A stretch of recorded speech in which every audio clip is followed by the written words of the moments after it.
You see my title. I'm not going to hide it. The show was not bad. It was good. But I'm pissed off. I'm legitimately pissed off from what I just saw. And I shouldn't be. Because I should realize it was exactly what I thought was going to happen. I should have realized this is going exactly as I thought was going to happen. Let's make this clear before I go to this show. I already said this. If you look historically how WWE did their work with Raw and SmackDown, whenever they did a 5-on-5 Survivor Series, who always got the short end of the stick? It was always SmackDown. Legitimately, SmackDown never won a Survivor Series 5-on-5 with Raw. Ever. Yeah, they had a couple of wins while the match was going on, but the ultimate win, they never won once. When you look at how the ending of the show was structured, you go, it looks exactly like it did with SmackDown versus Raw.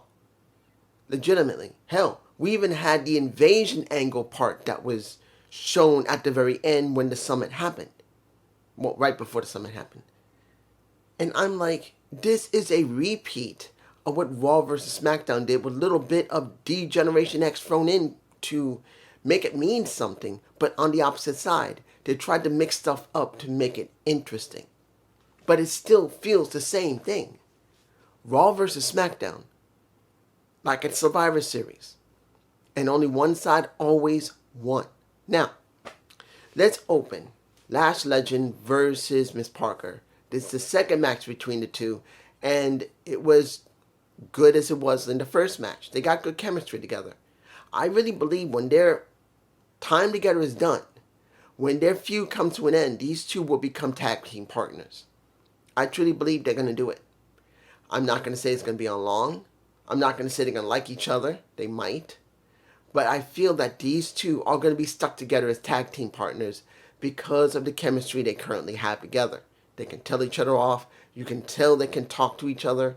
That's the way it feels. And Miss Parker won the match. Next, the first of two matches.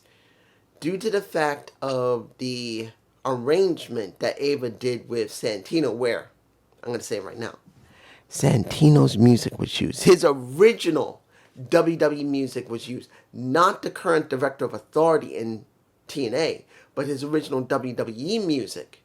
And it was nice to hear it. I'm not going to lie. I always liked the guy who was singing that. It wasn't bad. And it was a nice nostalgic moment. But the reason we got these two matches, which was Evan Bourne versus A. Briggs and Lola Vias versus Fallon Henley, was because of the arrangement that was made between Ava and Santino, saying that you guys are going to pick who you're going to pick. I want you to make the decision before the end of the night, and then we're going to have a summit. And I know I should talk about the matches, but I want to say it right here. Hearing they decided to change it from Invasion to Showdown, I'm like, you should have just had that in the very beginning. You should have never did the Invasion angle. It should have just been a Showdown. That would have made it more clear. Because people are going to still think that this is Invasion. Even though they now said it's Showdown, they're going to get a bit confused. So is it Invasion? Is it Showdown? Oh, now it's a Showdown, but they're acting like it's an Invasion. You tell me, because that's the way it looked. It wasn't bad, but it was alright. Evan Bourne versus Briggs. A good match. I've seen these guys work together at least a couple of times. It's not bad. Briggs did not win, and this is what I was thinking. They've been pushing Briggs, and they've been pushing Miles Bourne. If Briggs loses this, I had this feeling that if he lost it, they're really getting ready to either send him to the main roster or release him. And I didn't think about there being outside interference. That's something I should have considered. I didn't. Now, of course, Matt Cardona interfered. And even Booker T and Vic, they're going like, why did Matt Cardona do it? It's pretty simple. They just didn't want to sacrifice Briggs. They wanted to make it clear that Briggs was interfered with. So they'll do something with Matt Cardona, who has not done any work on that main roster in a decade, I think. How many years has it been? No, not a decade. How many years has it been since Zack Ryder left? What, 2017 or 18? I could be wrong about the years. It's been so long since Matt Cardona left. It's been a long time. But it's like you can see they want him to do some work in NXT because people still love Matt Cardona. Love Matt Cardona. They still see that he's loved. So that's why they're willing to do this with Josh Briggs. Either going to do it on Impact or they're going to do it on NXT TV. Next, Fallon Henley versus a little bit of Lola Vice. Now, I didn't expect Fallon to win. I'm sorry. I actually like Fallon. I think she's better as a manager. Not saying she can't wrestle. I do feel like she has better personality as a manager than she has as a single professional wrestler. That's just me. But that's how it feels. And she lost, which was not surprising. But they finally revealed who was the one who did it. What is it? Layla Ren, I believe? I always forget her name because I don't see her much and I don't really care about her. But she was the one who was in the mask that interfered with the match between Layla and pretty much JC James match at No Mercy. She made it very clear, look, I did this. I'm better than Jasmine. I can get the job done. So she's trying to get a spot in Fatal Influence. She'll probably get in.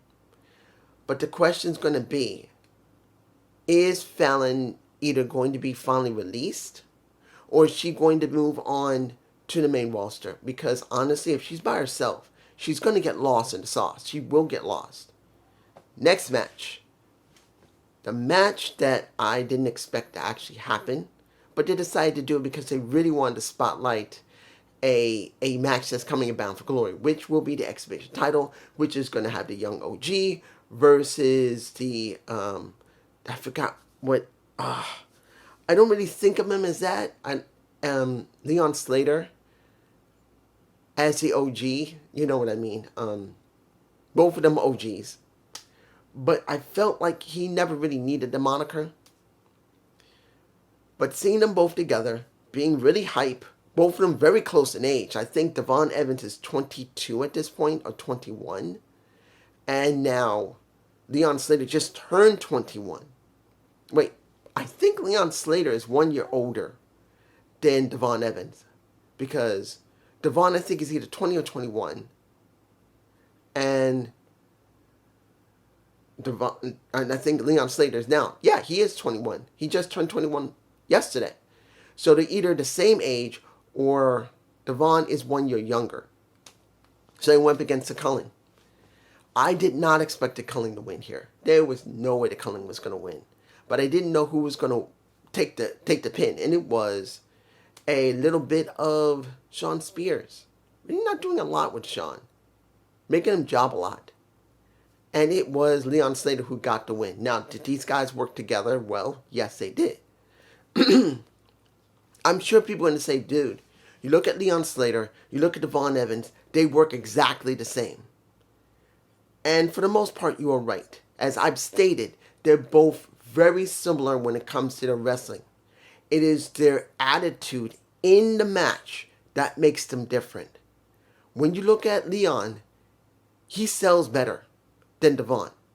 Who is the one that's a bit more better of a high flyer? It is Devon. So one knows how to sell better, and one who can perform some of the moves better.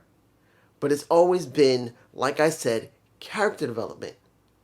And pretty much, Leon Slater has had better development as a character than when it comes to Devon Evans, who has been working with so many different people. He's got more experience working with big names. But Devon just seems to be a lot more natural as a character than Devon is, who now has developed into somebody who's more natural as a character. So Leon had it, and Devon finally got it, and the question is, who is better? Who feels more developed? You could say they're both almost similar, and you can easily say that. But you're going to find out when they have that match at Bound for Glory, who's able to sell better, who's able to tell a better story, who makes you get an emotion, not just in the ring, but outside the ring. Moving on. Let's make this very clear. These segments we got when it came to Ethan Page and Ali, that was real. Let's make this very clear. Next to the Summit, which I'll get to in a minute, that was real. The truth is, Ali was supposed to get a North American title shot, and he was released. Never got that chance. It was 2 years ago. And they decided, you know what, let's do a little bit of a real story. Because when he was in that faction, I don't even remember the name of the faction. I'm sure you're going to tell me what that faction was on the main roster with Ali. It was trash. And he tried his best to sell it, but he could not sell it. And I can tell you, I don't even want to remember the name of it. I'm sure someone's going to leave it. I don't even care. You can leave it for everybody else, but for me personally, I don't care about the name of that faction that he was a part of with Michin and a couple of other people. It makes no difference. I just now know that he's way better as a character as Ali we trust than he was when he was in that faction. And he made the story mean something, particularly after he was talking with Ethan and made it clear he was promised that title shot. He went to Ava, they're going to give it to him, and then they have the fight, and that's it. I care more about this match than almost any other match due to the fact of the development of Ali, due to the fact of development of Ethan Page, and due to the fact of real history that he was released before he even got a chance to do that damn match. He was promised that match, and then they released him. John Laurinaitis, oh, I give you your future endeavors. That's what you got. Now, let's get to the meat and potatoes of this. This Summit, where it was decided they're not going to do Invasion, they're going to do Showdown. Someone decided Invasion wasn't going to work because no one wants to see TNA invade NXT. They'd rather see a showdown between the two. That's why they went there. For the men, this is what we get for the 4-on-4, the 8-man tag. NXT is Ricky Starks, that Ricky Saints. He is the one who's in charge and telling off Trick Williams saying, don't get lost in the sauce, my boy. You are not a co-champion. You're not a co-challenger. You're not even a co-captain. I know he didn't say that. I'm just saying it. You are nothing. I'm the one that makes a charge here because I'm the NXT champion, even though you are an NXT star. I'm the one in charge, so shut your damn mouth up. Be a soldier and deal with it. He didn't like that, but he did. Then we got Miles Bourne, who just won. We also got Devon Evans, who just did his match, even though he didn't get the pin over Sean Spears. He was in the match where he won. And finally, it was Trick, who is a part of the team. Santana has been made the captain because Santino didn't trust Trick, who is on NXT right now as the team coach captain, but just a member of it. So Santana chose Moose, Kaz, and Leon Slater. Fine. Not surprised. They're picking the people that was involved in the matches. Fine. But when we got to the knockouts and the women, I was pissed. And understand, I was really pissed. I'm like, they did not. And they did. So, Kiani Jordan is current champion of TNA. She just is the Knockouts champion. You can't get around it due to the fact that, as you already know, Ash had to relinquish her title because of something that she's injured. We just don't know what it is. We don't know if she's pregnant. We don't know if she has any type of severe condition, which I hope she doesn't. She'll recover, and maybe she'll be able to come back. And if she doesn't, making it very clear, if she does not come back, as long as she's healthy and lives a good life, I'm cool with it. I'm being it. I know many people don't care about Ash by Elegance, the former Dana Brooke. I do. That's me. But Kiani Jordan is the current champ. And the people that we got chosen for JC James was her, Lola Vice, Miss Parker, who won her match, and a little bit of Soruka, since she is a double champ. And we did get a strange moment where Soul went to the back because Zarya wanted to talk to her, so we don't know what that's about yet. So that might give us a little tease of something that's going to happen. But this is what pissed me off. This is what pissed me off. And understand, I didn't mind the fight afterward with Santana saying, I'm going to come for that TNA title. He started hitting Trick and everyone just broke into a fight. I understand. They wanted to set up a lot of excitement. No problem. But the women they chose for Kiana Jordan was freaking wrong. I'm sorry, it was wrong. I understand why they did it. I want to make this clear. I'm going to name them. I understand why they did it. But do I believe they needed to do it? No. But I know why they did it. Because they already have names that people will recognize and it will be a nostalgia thing. But honestly, I am not happy about it. It's bullshit and it shouldn't have been done. Now, who did she pick? Kiani chose Mara Sage, the former Miss Jackson, if you're nasty. You got Cass, Jess, the former Iconics, the inspiration.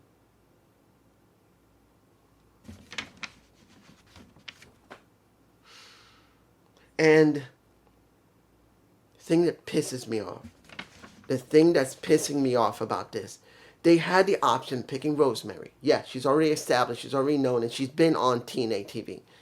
They could have chose her. Xia Brookside, they could have chose her. Miss Tessa Blanchard, they could have chose her. The new people that just came in, Hudson and Grace, they could have chose them. Alicia Edwards, they could have chose them. I know that's not what anybody would want to see Alicia in the ring.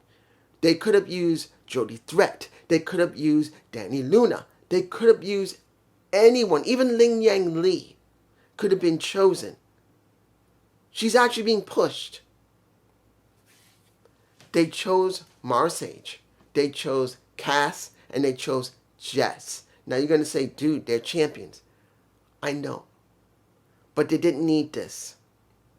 Everyone that's on that list is a former WWE wrestler. And you would think the men have all current wrestlers that's on their roster that are currently known as TNA wrestlers.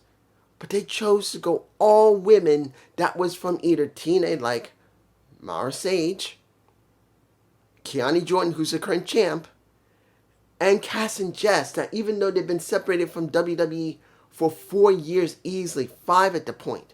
4 years, 4.5 years at this point. Because yes, they left, they promised it would be different, they weren't. They got the title, stayed for 6 months, they left, both of them got pregnant, one of them got twice, had kids, I think it was Cass, got 2 kids right now.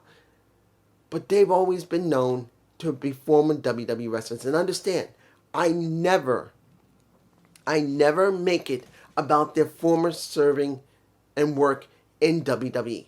If they're going to be in the show, you got to book them right to make them feel like they're TNA. And for the most part, on and off they did. Mara Sage is very new. She doesn't really have much development, even though she has taken big bumps from men, like Agent Zero. I give it to her. And I can see her as a good TNA wrestler. But you have so many other wrestlers you could have chose. And you chose all women, all knockouts, that is heavily recognized. When it came to Mara Sage, she only just left a few months ago, so she's still in the minds of NXT. Cass and Jess, Iconics, very heavily still known. I would have liked to see Xia Brookside in that place. I could have seen Hudson and Grace in that place. Danny Luna's being pushed. Why not put Danny Luna in that place? Jody Threat. Of course, you can't do anything with Marsha Slamovich because of the accusations. I haven't made the video yet. I'm making it clear, I haven't made the video yet. I haven't made it. I haven't been feeling well. I've actually been having a cold. I think I caught it from a friend of mine, a little bit of a cold. So I've been a little sick. But this just didn't feel right. The show was all right. It was okay, but it still pissed me off that all the women they chose were all women that were former WWE, that have a strong following. And I understand it. Don't get me wrong. I know why they did it. But if you want to make TNA really feel important, why not put a Xia Brookside? Why not put a Jody Threat or Danny Luna in that spot? I truly believe they deserved it. You could have used Heather by Elegance and by Elegance. Why didn't you use one of them? Why didn't you make it mean TNA there? You know why? It's simple. This is going down the way it feels like it's going to go down. I'm hoping I'm wrong. I'm hoping that TNA will win one of these two matches. Do I believe Ali is going to win against Ethan Page? I don't know. But I'm telling you right now, next to the Hardys going against Dark State, that's going to be title versus title. The TNA titles versus the NXT titles, tag titles. I'm not feeling this. This still feels like Raw versus SmackDown, and SmackDown always lost in TNA SmackDown. But it's just me, and I hope you enjoy this. NXT, give me a comment below. Oh, told you I'm not feeling well. I almost wanted to sneeze and I couldn't. Peace.